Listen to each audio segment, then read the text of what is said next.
로마서 8장 28절이요. 한 목소리로 읽겠습니다. 우리가 알거니와 하나님을 사랑하는 자 곧 그의 뜻대로 부르심을 입은 자들에게는 모든 것이 합력하여 선을 이루느니라.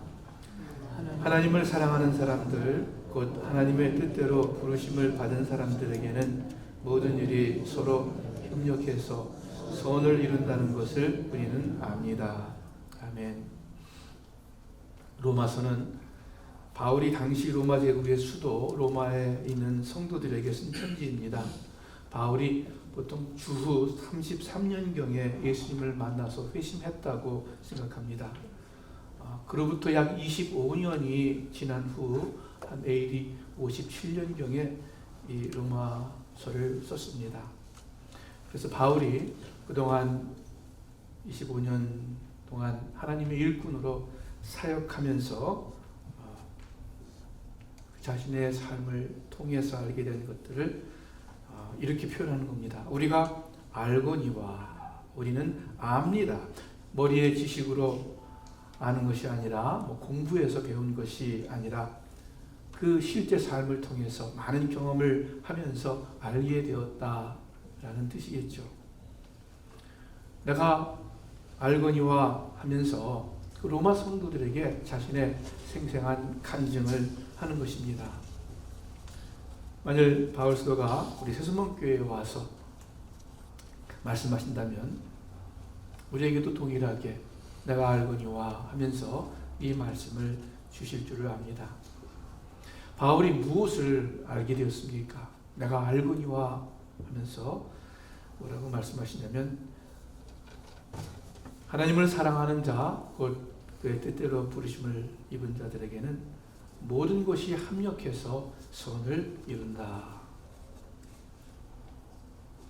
모든 것이 선할 것이다, 좋을 것이다, 모든 것이 하나하나 다 좋을 것이다, 그렇게 말씀하는 건 아니에요. 그러니까 all things are good 그렇게 말씀하지 않았어요. All things works together for good. 그죠? 모든 것이 합력해서 좋은 선을 이룬다. 이렇게 말씀하십니다. 그러므로 이 모든 것에는 좋은 일만 있는 것이 아니라 나쁜 일도 포함되어 있습니다. 기쁜 일뿐만 아니라 슬픈 일도 분명히 있습니다. 성공뿐만 아니라 실패도 포함되어 있습니다. 아니, 오히려 바울은 아마 이 후자 쪽을 더 많이 생각하고 있을 겁니다. 왜냐하면은 이 로마서 8장을 읽어보면은 본문 전에 18절에서 현재의 고난을 이야기하고 있습니다.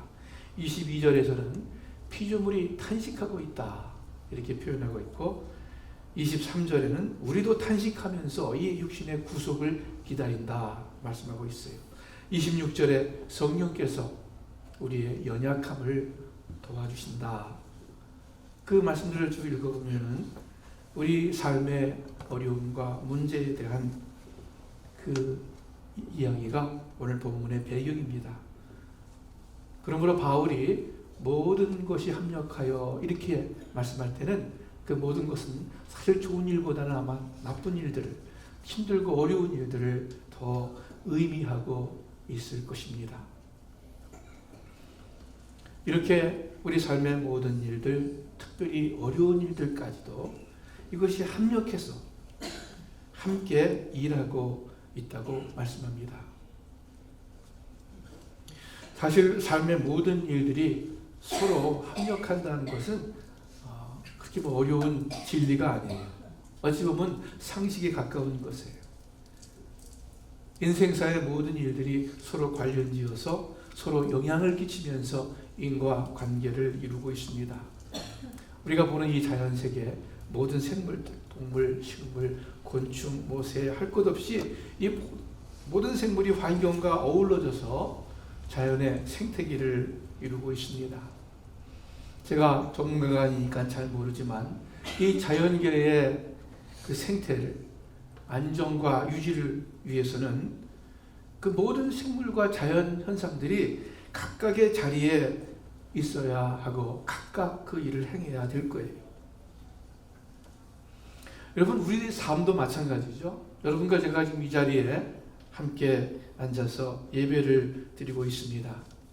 9월 29일 2019년 주일 아침 예배를 이 자리에 이렇게 여러분들이 모여서 함께 예배 드리고 있는데, 여러분, 이렇게 예배 드리기 위해서 얼마나 많은 일들이 여러분과 저 각자에게 일어났는지 모릅니다. 얼마나 많은 요인들이, 과정들이 함께 서로 맞춰져서 우리가 이 자리에 앉아 있는지 모릅니다. 여러분, 제가 이 자리에 있기 위해서는 미국에 왔어야죠. LA에 정착했어야죠. 신학교 갔어야죠. 혈압이 높이 올라갔어요. 했어요. 제가 여기 오기 위해서. 왜냐하면 제가 4년 전이 아니죠. 한 5년 전인가요? LA에 다시 돌아오게 됐을 때 혈압이 팍 올라가가지고 몸 때문에 제가 왔어요. 그렇지 않았으면 오지 않았을 거예요. 그렇지 않았으면 제가 이 자리에 오늘 서 있지 않을지도 몰라요. 모든 요소들이 마찬가지 아닙니까? 우리 정호성 시장이 여기에 앉아 있다. 이거 뭐 수백 수천 가지 아마 요인들이 작용을 해서 여기에 앉아 있을 거예요. 미국에 유학 오지 않았으면 여기 앉아 있기 힘들 거겠죠. 또 어떤 과정과 일들을 통해서 LA에 오게 됐고, 대검고등학교 다니지 않았으면 아마 여기 안 왔을 것 같아요. 그죠? 이태화 형제 몰랐으면, 또는 정상훈 집사님 몰랐으면 이 자리에 아마 안 왔을지도 몰라요. 수많은 요인들이 있어서 우리가 함께 예배드리고 있습니다. 모든 분들 다 마찬가지예요. 다 마찬가지. 우리의 삶을 가만히 생각해 볼 때 합력해서 오늘의 나의 환경을 만들고 있구나, 우리가 인정할 수밖에 없습니다. 사실은 이것이 일반적인 삶의 원리예요. 그러면은, 자, 함께 일하고 있다는 것이 상식이라면은, 그러면 오늘 본문이 말씀하시는 특별한 점은 무엇입니까? 우리 예수 믿는 사람들에게 다른 점이 무엇이 있습니까? 그것은 모든 것이 합력하되 함께 일하되 우리에게 선을 이루어 주신다 하는 그거예요. 그것이 다른 점이에요.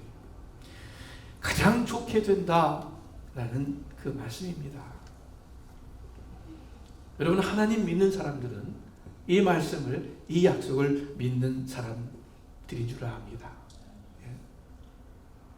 하나님 믿는 사람들은 모든 것이 합력하여 선을 이룰 것이다 하는 이 약속의 말씀을 믿는 사람들이에요. 세상 속담에 이런 말이 있죠. 안 좋은 속담인데, 뒤로 넘어져도 뭐가 깨져요? 코가 깨진다 라는 말이 있어요. 왜 뒤로 넘어지는데 앞에 있는 코가 깨집니까? 이 세상 말로 속된 말이야 우리가 쓰지 않는 것이 좋겠죠. 재수가 없으려면 별일이 다 일어난다, 그런 뜻이에요.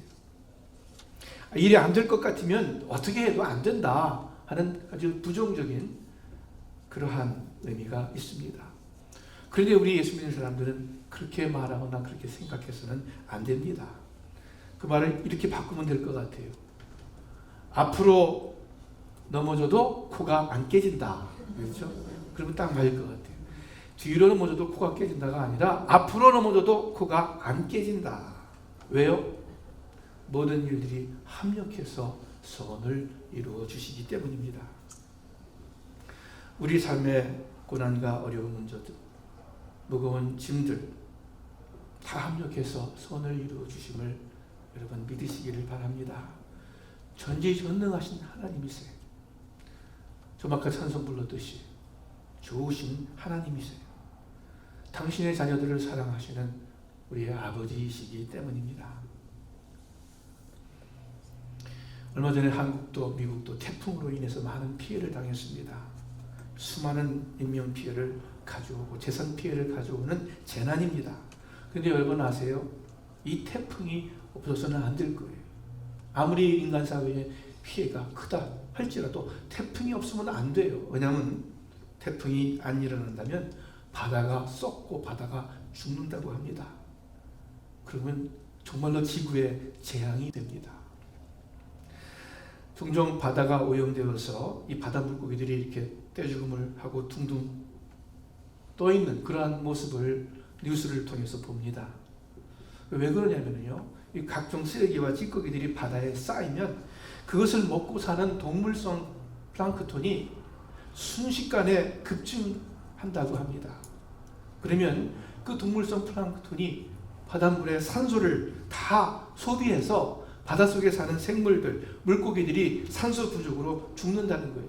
그래서 그 물고기들이 바다에 뜬다고 합니다. 그런데 태풍 때문에 이 바다 깊은 물이 위로 올라오고 또 공기가 물속으로 돌아가고 그러면서 이 순환이 되어서 공기 중에 산소를 깊숙한 바다 밑까지 공급해 준다고 합니다. 또 더러운 찌꺼기들을 다 흩어버린다고 합니다. 기압의 변동으로 또 그 태풍의 공기의 흐름으로 인해서 지구상의 남쪽과 북쪽의 온도 균형을 유지시켜주고 바다 생태계를 안정되게 만든다고 합니다. 태풍이 없으면 바다가 썩고 바다가 죽습니다. 여러분, 우리 삶도 마찬가지입니다. 시간적으로 또 공간적으로 인간적으로 어떻게 연결이 되어서 어떻게 운동하고 균형이 맞춰지는지 그 역학은 우리가 잘 모르지만 하나님은 우리 삶의 모든 일들, 특히 태풍처럼 무섭고 힘든 일들을 통해서 우리 삶을 안정적으로 유지시켜 줍니다. 더욱이 우리 영혼의 삶이 썩지 않게 활성화시켜 주십니다. 그래서 바울은 모든 것이 합력해서 선을 이룬다 하고 선포합니다. 여러분, 우리 믿는 사람들과 하나님을 믿지 않는 사람들의 드러나는 차이가 무엇입니까? 사실 우리 삶이 아직 끝나지 않았기 때문에 결과를 알지 못합니다. 우리가 모든 일들이 선한 결과를 맺는지 솔직히 지금은 모릅니다. 그러기에 믿는 사람이나 믿지 않는 사람이나 현재 외형적인 삶의 모습에 별로 차이가 없습니다. 여러분, 예수 믿는다고 성공하고 건강한 것 아니에요. 예수 믿는다고 세상 일 잘 되고 잘 나가는 것 아니에요. 거의 대체로 세상의 원리대로, 세상의 법칙대로 믿는 사람이나 안 믿는 사람이나 똑같이 살아갑니다. 밥 안 먹으면 배고픈 거예요. 똑같이. 운동 안 하면 약해지는 거예요. 똑같아요. 열심히 일하면 머리 써서 공부하고 애쓰고 열심히 일하면 돈 벌 확률이 더 많은 거예요. 다 마찬가지예요. 그런데 한 가지 정말 다른 것이 있습니다. 그것은 뭐냐면 우리는 안다 그거예요. 무엇을 아냐? 모든 일들이 결국 우리를 위해 좋은 선을 이룬다는 것을 우리는 압니다. 그냥 지식적으로 아는 것이 아니라 우리의 삶을 통해서, 경험을 통해서 확실히 알고 확실히 믿는다는 것입니다. 그것이 하나님 믿는 거죠. 믿지 않는 사람들은 그런 모든 고통과 고난이 그저 괴로운 시간일 뿐입니다. 운이 너무 없다 하고 불평할지 모르겠습니다. 빨리 가면 좋겠다 이렇게 한탄합니다. 그러나 우리는 그렇게 생각하지 않습니다.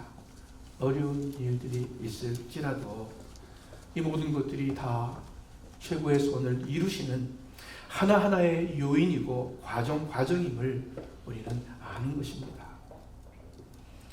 우리의 삶을 주관하시는 아버지의 손길을 믿기 때문입니다. 여호와는 나의 목자이심을 믿기 때문입니다. 이러한 삶을 반영하는 아마 가장 대표적인 사람이 구약의 요셉일 거예요. 요셉은 어렸을 적부터 그 가정에 좀 문제가 있었던 것 같아요. 그 시작이 요셉에 대한 야곱과 라헬의 불공평한 자식 사랑이었습니다. 부모의 편애죠. 이거 분명 좋은 것은 아니었어요. 그래서 형제간의 질투와 반목이 생겼습니다. 가정의 문제였습니다. 결국 형들이 이 어린 동생 요셉을 애굽 노예 상인에 팔아버립니다. 애굽의 시위 대장 집에 팔려갔어요. 고통이죠. 시련이죠.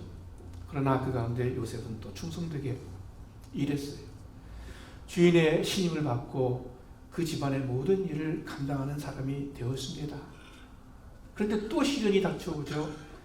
보디발의 시위대장 보디발의 아내가 요셉을 유혹하고 안 되니까 누명을 씌웁니다. 감옥에 들어갑니다. 얼마나 수치스럽고 억울하고 또 불명예입니까? 이 모든 것들이 요셉에게는 참으로 불행한 고난의 시간들이었습니다. 그러나 감옥소 안에서도 성실하게 있으니까 간수가 그를 신임합니다. 그러다가 어느 날 바로의 술 맡은 관원이 감옥소에 들어오고 그 사람의 꿈을 해몽시켜주고, 그래서 그 사람은 이제 나가면서 내가 너를 기억하겠다, 꺼내주겠다 약속을 합니다. 그러나 이 술 맡은 관원이 요셉을 기억하지 않고 잊어버리죠.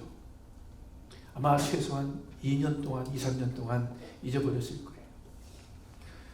이 기간이 요셉에게는 가장 힘든 기간이었습니다. 하나님이 함께 하실 텐데 이 사람 나와서 왜 이렇게 소식이 없나? 하나님의 뜻이 무엇인가?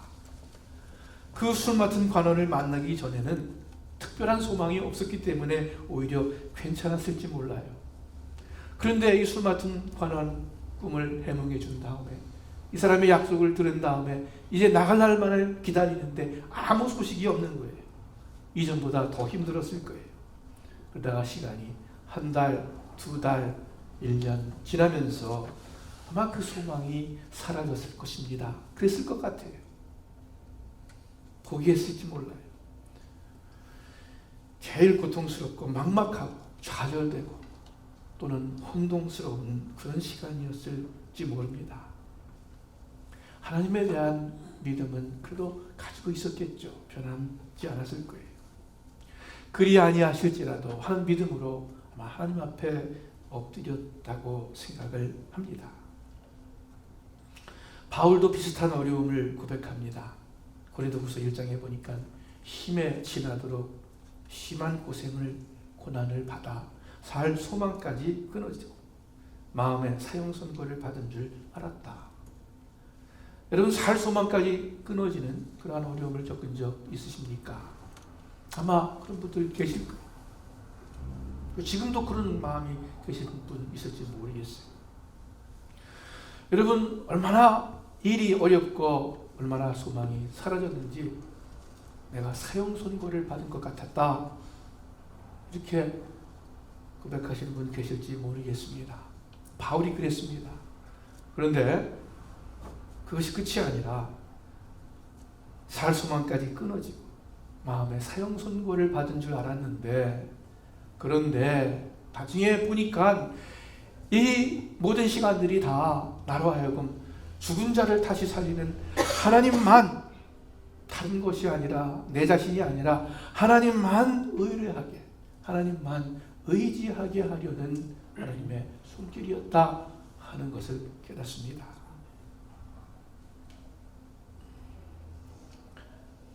바울이 로마 감옥에 갇힌 다음에 하시는 말씀이, 내가 이 감옥에 갇히게 된 것이 복음의 진보를 이루었다.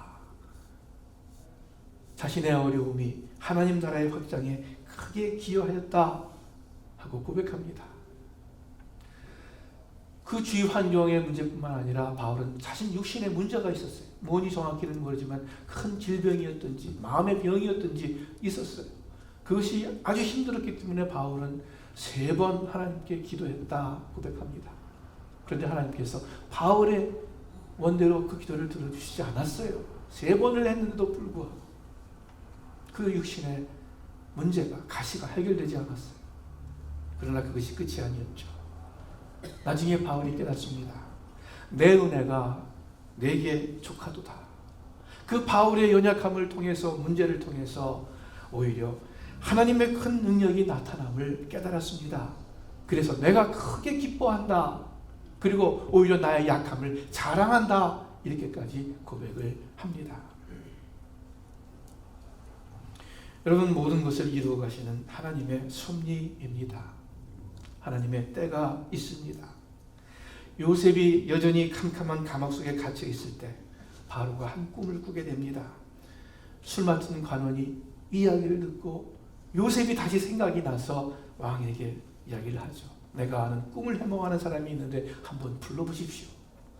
그래서 그 결정적인 시기에 요셉이 바로 왕 앞에 불려가고 바로의 꿈을 해석하고 그 총명함으로 인해 애굽의 총리가 됩니다. 요셉에게는 정말 알 수 없고 답답한, 잊혀진 듯한 캄캄한 시기에 하나님께서는 여전히 일을 하신 겁니다. 요셉을 빚고 그 환경을 조성하시고, 그래서 하나님께서는 요셉의 삶에 일어난 불행한 사건들을 통하여서 합력해서 work together, 그래서 선을 이루어 주셨습니다.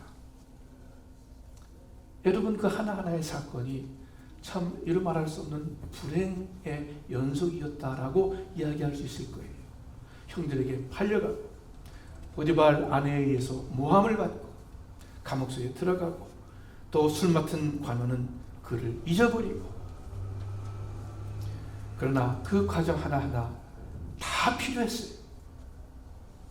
그것을 통해서 하나님께서 요셉을 세우셨고 야곱의 일가를 구출했고 애굽에서 이스라엘 민족을 일으켰습니다. 요셉을 통해서. 그리고 그 이스라엘 민족을 통해서 세상의 구세주 예수 그리스도가 이 땅에 오시게 되었습니다. 요셉이 창세기 마지막에 나중에 이렇게 이야기를, 야곱이 죽은 다음에 형제들에게 이야기합니다. 형제들이 두려워했어요. 아버지가 죽으면 요셉이 우리한테 원한을 갚지 않을까 두려워했어요. 그때 요셉이 말합니다. 창세기 50장 19절에 제가 읽을게요. 요셉이 그들에게 말하였다. 두려워하지 마십시오.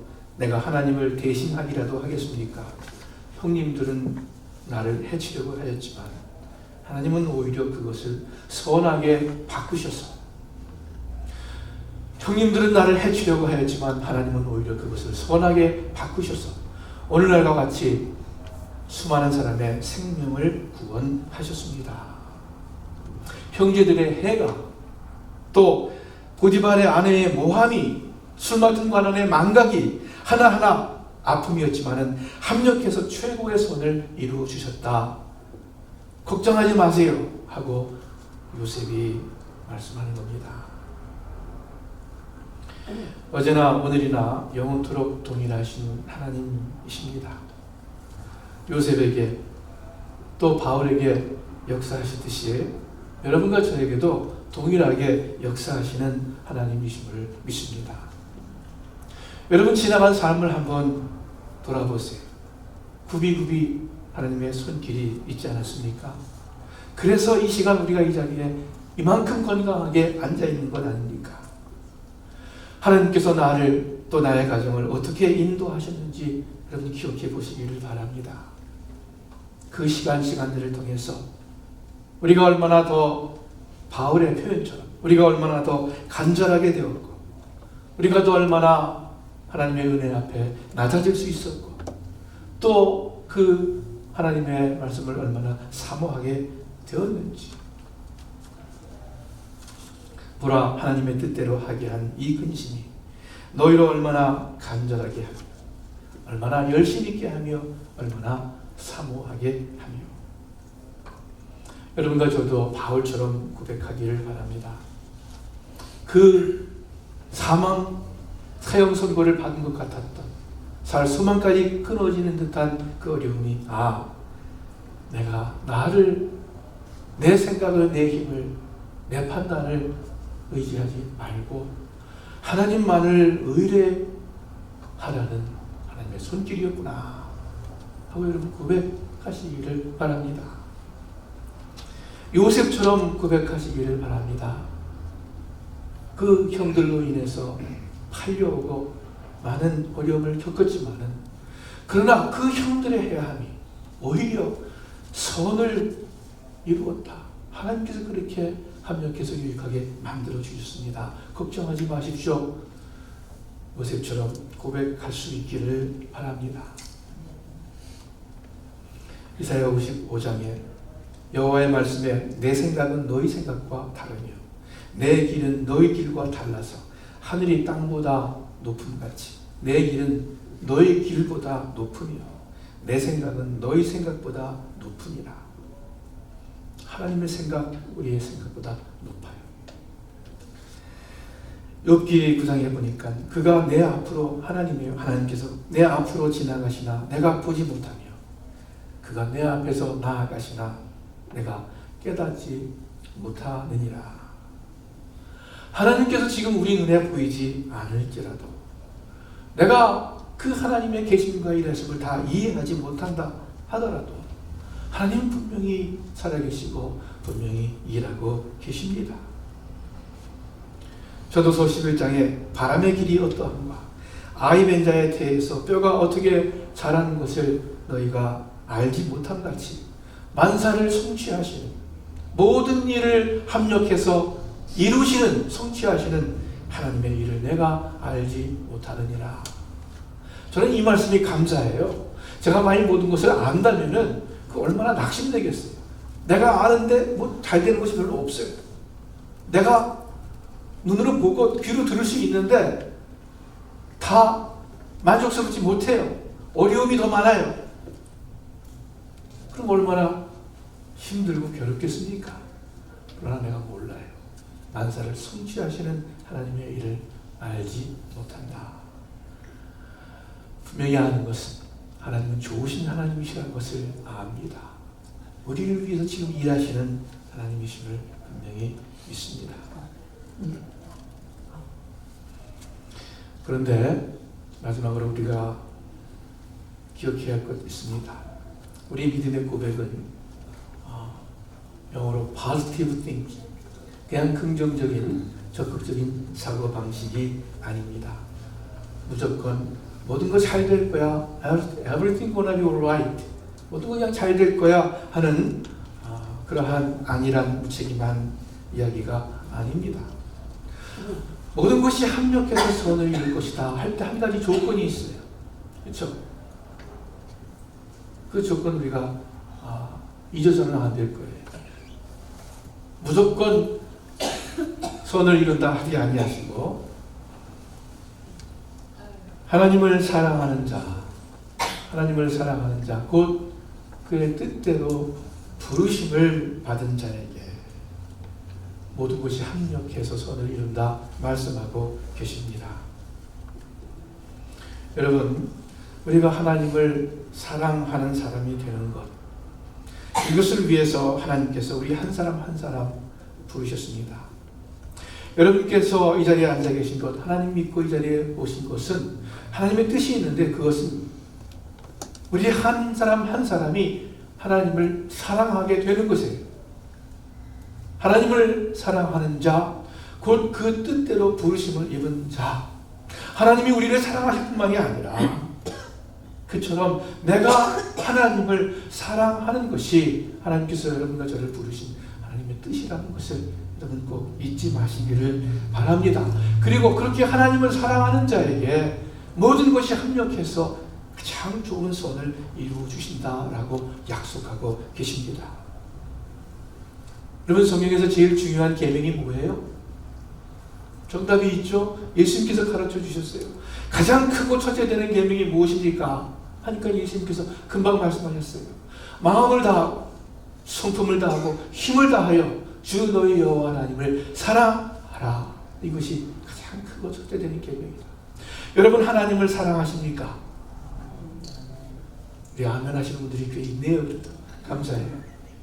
하나님을 사랑하십니까?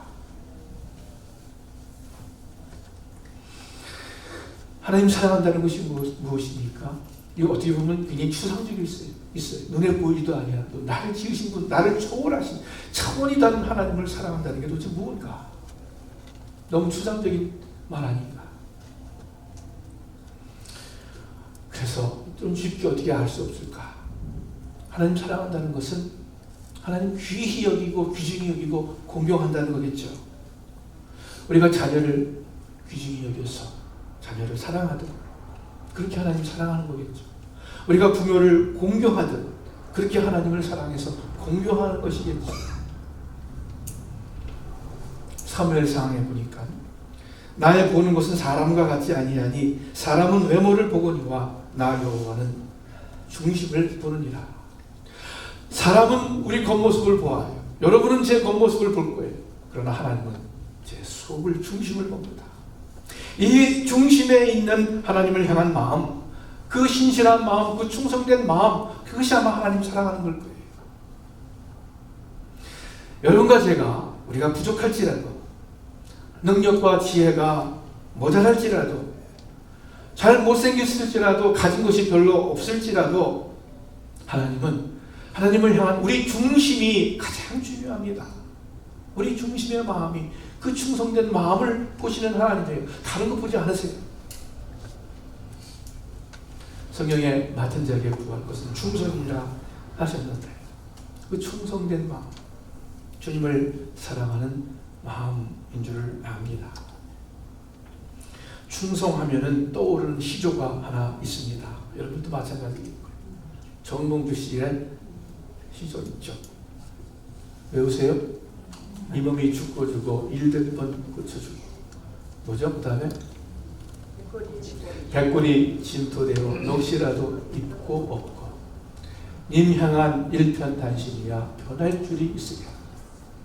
정몽주가 그 님, 공민왕이에요. 공민왕을 향한 그 일편단심의 마음을 시조로 표현했습니다. 그 마음 가만히 생각해보면 우리가 하나님을 향해서 그 마음 가지면 그것이 하나님을 사랑하는 것이 아닐까. 하나님을 향한 충성된 마음, 하나님을 귀중히 여기고 가장 귀하게 생각하고 하나님께 충성하려는 그 마음, 하나님을 사랑하는 마음을 가지시기를 내 주님의 이름으로 축원합니다. 왜요? 하나님을 사랑하는 자, 곧 그 뜻대로 부르심을 입은 자에게는 모든 것이 합력해서 선을 이룹니다.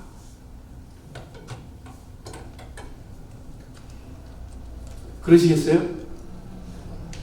안 들으려면 듣지 마세요. 마음대로 하세요. 지난번에도 말씀드렸죠? 여러분 얕게 사세요. 얕게, 이 세상을. 여러분뿐만이 아니라 여러분의 자녀를 위해서 얕게 사세요. 여러분과 여러분의 자녀, 가정뿐만이 아니라 이웃을 위해서 좀 얕게 사세요. 그 얕게 사는 것이 무엇입니까? 진심으로 하나님 사랑하는 거예요. 의식적으로 하나님 생각하며 사랑하는 거예요. 귀중히 여기고 충성된 마음을 갖는 거예요. 그럴 때 만사 형통한다고 로마서 8장 28절에 약속해주고 계십니다. 기도하겠습니다. 하나님 아버지, 이 시간 저희들의 마음을 살펴봅니다. 하나님 우리 속에 하나님을 사랑하는 마음이 있습니까? 세상 그 어떤 것보다, 내 자녀보다도, 돈보다도, 내 명예보다도, 내 인격보다도, 나의 일보다도 하나님을 사랑하는 마음이 우리 속에 있습니까? 하나님의 사랑을 받고 하나님의 사랑을 찬송도 하고 간증도 하지만 하나님의 사랑을 받은 자로서 이제 되돌려 그 하나님을 향한 사랑이 우리 가운데 있는지 하나님 저희들을 바라봅니다. 간절히 바라옵기는 오늘 말씀 그 약속대로 저희들 하나님 더 사랑해서 모든 것이 합력해서 우리와 우리 가정과 우리 이웃에게 최고의 선을 이루는 그러한 우리들의 삶이 되기를 원합니다. 주의 성령님께서 계속해서 깨우쳐 주시고 감동시켜 주셔서 하나님 더욱 사랑하는 우리들의 삶이 되게 하여 주시옵소서. 예수님의 이름으로 기도합니다.